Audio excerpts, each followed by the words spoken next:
อันนี้รองจอผู้หญิงเสียดายให้จอน้องสุดตุนแต่น่าบุญยกแค่เป้ล้างเครื่องพิสต้งซัมซุงเนี่ยเป็นเนี่ยซัมซุงนะจีเสร็จไปอยู่เสร็จจ่าเป็นเนี่ยซัมซุงนะจี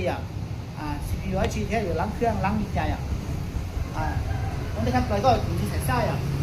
ตัวสายไส้เราก็อยู่เชื่อมต่อในคอมพิวเตอร์นะก็อยู่เชื่อมต่อในคอมพิวเตอร์ก็อยู่เครื่องกับท่อนะก็อยู่ที่สายนะที่สายเราเชื่อมต่อในคอมพิวเตอร์ต่อการก็ปลดโลโก้นั่นแหละนะเจ๊ก็หมายเรามูล้างเลยถอดก้อนที่จะใส่ลีน่าจอคอมพิวเตอร์เลยสต้องซัมซุงจะโซลุนนะก็จุดเชื่อมต่อใส่อันจอคอมพิวเตอร์ต่อการแต่ก็มูเนียรูปปอปิดเปิดนะหลังจากรูปปอชวนเจนะรูปปอชวนเจนะถ้าว่าก็เปิดเนื้อจีบแล้วเจ๊ก็อยู่จุด说好些把มันลิชาวีหายวีเจก็เชก็ชัดเตรูปปอปิดเปิดนะต่อยแต่สิรูปปอชวนเจนะก็เนี่ยตัวอยู่เจียจงก็ปอนหนึ่งกันนะล้างเครื่องเนี่ยน้ำหมดล้างเครื่องเลยไปมูแกนะรูปปอปิดเปิดนะสมัยเนี่ยรูปปอชวนเจนะ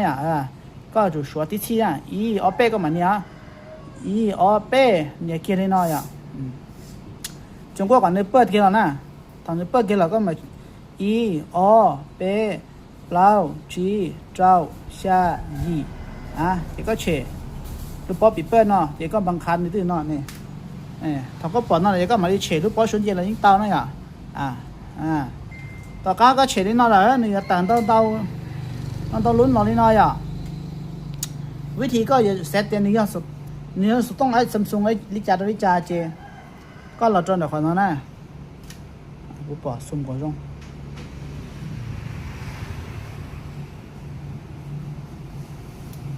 สุ่มก็เราจนเดี๋ยวนอกก็ใช้เดี๋ยวนอกอย่างเนี่ยในช่วงที่ซัมซุง N เปเจ้า X KTT อย่างเลยที่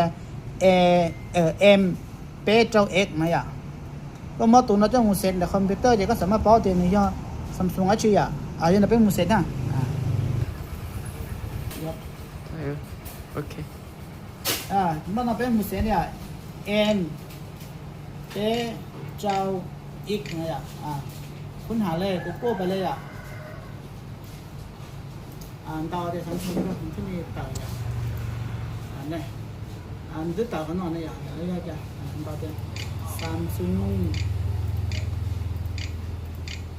เนี่ยว่างเลยคุณหาไปเลยปุ๊บเนี่ยแต่ละคนนอกเนี่ยแต่ที่นอกจะซัมซุง N เปเจ้าN เปเจ้า X N เปเจ้าหน่อยนี่ตัวนอกเนี่ยกูย่อใช่คนนอกนี่ลูกกงโลโก้นี่ตรงนั้นน้อยนี่จะสอนเราตรงอย่างเก่าเท่เดี๋ยวพูดไปตลอดน้อยเข้าใจน้อยที่ว่าเราเป็นมือเซตเดียวนี่CPU จีนี่ว่าวิจารนี่ไม่ปวดใจให้คนน้อยเป็นเราตรงไหนคนน้อยคนน้อยperform น้อยนี่ว่า CPU น้อย GPU CPU CPU คนน้อยchipset เนี่ย Exynos นี่ CPU Exynos เป้ยี่สุดเลยน้อยเอานะเดี๋ยวเราไปปอต่อเตลุส่งนะนี่บ้านเราไปปอต่อเตลุส่งนะนี่Samsung Samsung Galaxy N เป้เจ้าCPU Exynos ไปปอต่อเล่นแต่เลยเดี๋ยวบ้านเราไปหมุนล้างเครื่องบ้านเราไปล้างเครื่องต่อมานะก็ใส่ละมุดแต่ชิโน่ส่วนเตต่อมุชิโน่นะก็อย่าต่อสีลูกปอชวนเย็นปอชวนกันนะ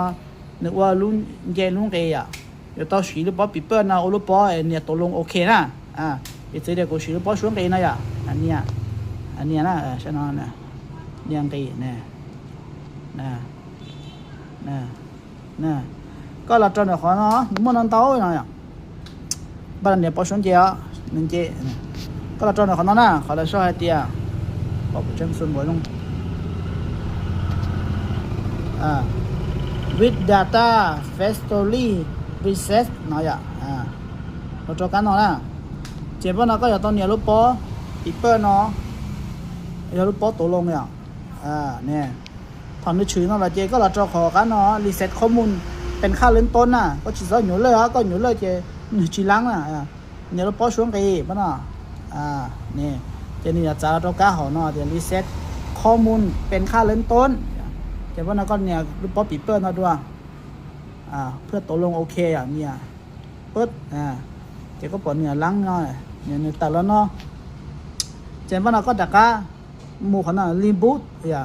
ซิสเตอร์นาวอย่างนี้เดี๋ยวก็จะก้ากดอีทิ้งสีเจนจะก้าเนี่ยรูปป๊อปชนเจนเนี่ยรูปป๊อปปี้เปิลด้วยนะปุ๊บเนาะเจนอยู่ทำการล้างเครื่องก็ลูกเครื่องมันจากการล้างกับตาเลยกูก็จากการเริ่มต้นเลยกูก็สมมติข้อมูลสมมติอาชีพนี้เราเขานะมันวิธีล้างเครื่องกรณีก็มอลหาจอเราเนี่ยสามารถล้างเตาอย่างเก่าถ้าฉีดต้องเนาะอย่างเดี๋ยวเมื่อจีเมียวย้อนจอเทียเจนยังไม่ติดจีเมียวอย่างฉีดมั่วเจนกูฉีดติดเนี่ยขอเราก็มันแค่นี้ต่อไปเจวิธีล้างเครื่องเจนเราสาวน้อยซื้อที่วิธีเซตเครื่องแต่เนี่ยรุ่นอาชีพกรณีอยู่ฉีดส่วนคอมพิวเตอร์เซตอยู่ส่วนเซตที่อยู่เป้าซื้อเนี่ยที่เราสาวนั่นโอเค